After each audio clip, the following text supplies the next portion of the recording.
বাঁশির মাথায় কেন মকর মাছের মাথা? এটা হচ্ছে প্রথম জিজ্ঞাসা। 2 নম্বরে করেছে জিজ্ঞাসা দান যে কৃষ্ণ রাধাকে কেন ত্যাগ করলেন, রাধাকে কেন বিয়ে করলেন না? এই রাধা ছিল সীতা, সীতা ছিল রামের বউ, আর রাম হচ্ছে কৃষ্ণ। আর সীতা ছিল লক্ষ্মী, লক্ষ্মী ছিল নারায়ণের বউ। তাহলে যুগে যুগে ভগবান তাকে সঙ্গিনী করে রেখেছে, সহধর্মিনী মানে বউ করে রেখেছে, লক্ষ্মী, নারায়ণ, রাম, সীতা। কিন্তু দাপর যুগে এসে রাধা কিন্তু কৃষ্ণের বউ হলো না, রাধা হলো আয়ান ঘোষের বউ। তাহলে রাধাকে কেন বিয়ে করলে না? রাধাকে ত্যাগ করে বিয়ে করলে কাকে না? একটা বুড়িকে। সেই বুড়িটার নাম হচ্ছে কুব্জা সুন্দরী। হরিবল হরিবল। এ করেছে জিজ্ঞাসা। অবশ্যই কৃষ্ণ লীলা বাবা, মধুর লীলা। কৃষ্ণের সঙ্গে রাধার সম্পর্ক হচ্ছে প্রেমের সম্পর্ক, স্বামী স্ত্রীর সম্পর্ক হচ্ছে কামের সম্পর্ক। কাম বুঝতে পারলেন তো বাবা? যে কামের দ্বারায় সন্তানাদির জন্ম হয়।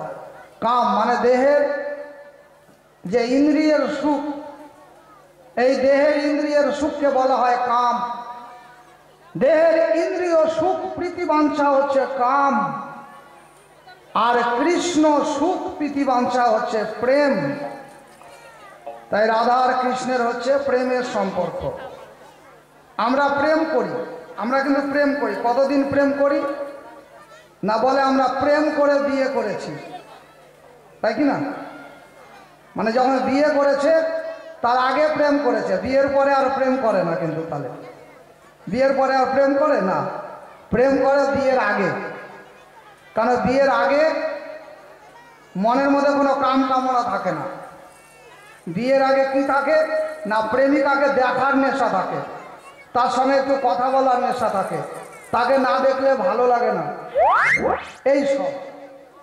আর যাহা বিয়া হয়ে গেল, বিয়ার পরেই তো বুঝতে পারছেন ফুলসজ্জার রাতে একটা ফুলও গোটা থাকে না, সব চ্যাপটা হয়ে গলে যায় বাবা।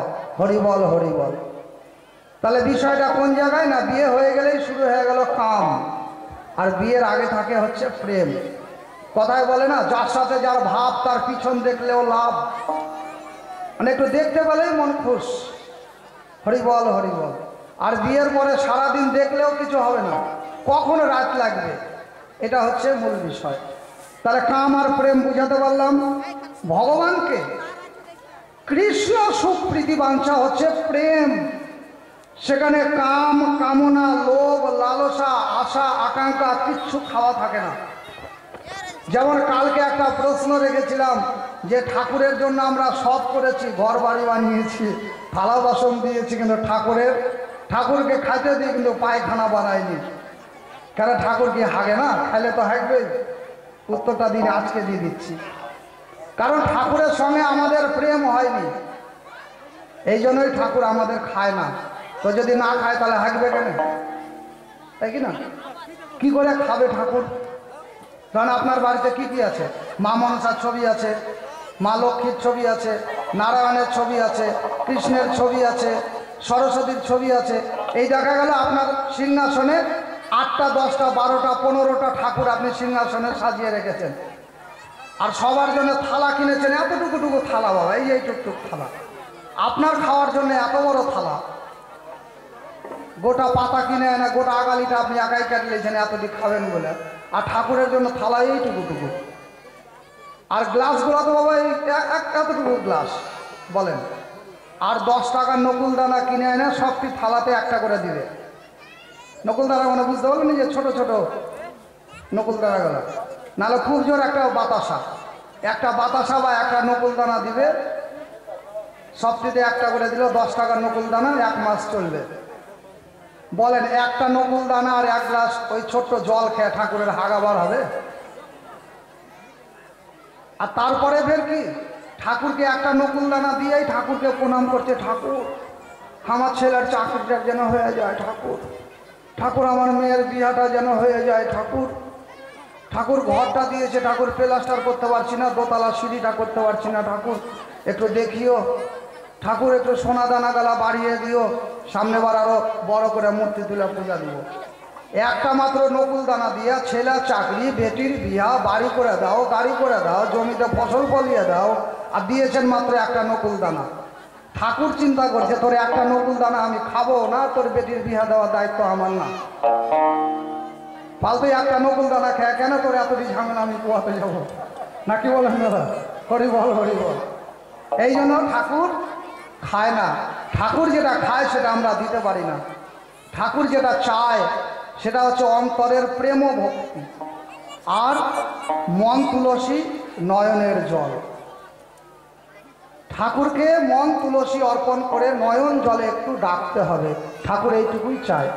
কেউ যদি আকুল হয়ে ব্যাকুল হয়ে নয়নের জলে একবার হরিনাম করে, একবার হরিনামে যত পাপ হরে, কলিজীবের শব্দ নাই তত পাপ করে। জয় জয় রাধা গোবিন্দ প্রেমানন্দ সাধু হরি বল। আপনি যদি সঠিক কৃষ্ণ ভক্ত হন তাহলে আপনাকে কিছু কৃষ্ণের কাছে চাইতে হবে না। আপনি দেখবেন চাওয়ার আগেই সব হয়ে আছে।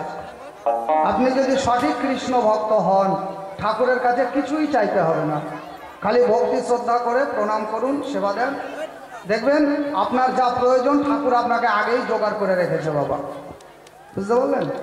এই জন্য দেখবেন কেউ জন্ম লিয়া খুদে কাঙালের ঘরে জন্ম লিছে বাবা, মানে খুদে কাঙালের ঘরে, মানে ওর উপরে কাঙাল নাই, এরকম ঘরে জন্ম নিচ্ছে।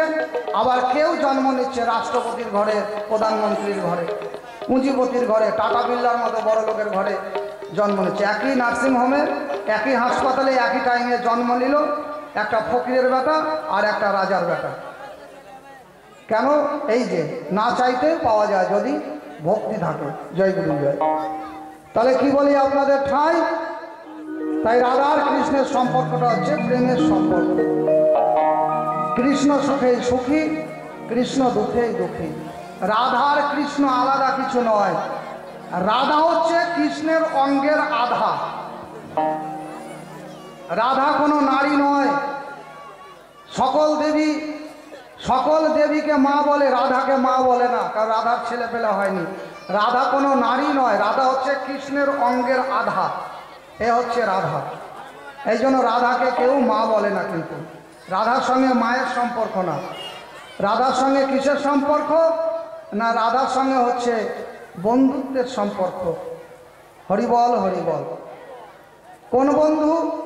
না সেই জগৎ বন্ধুর সম্পর্ক। তাই এবারে একটা সুর দিয়ে তোমার কথাগুলো আসবো।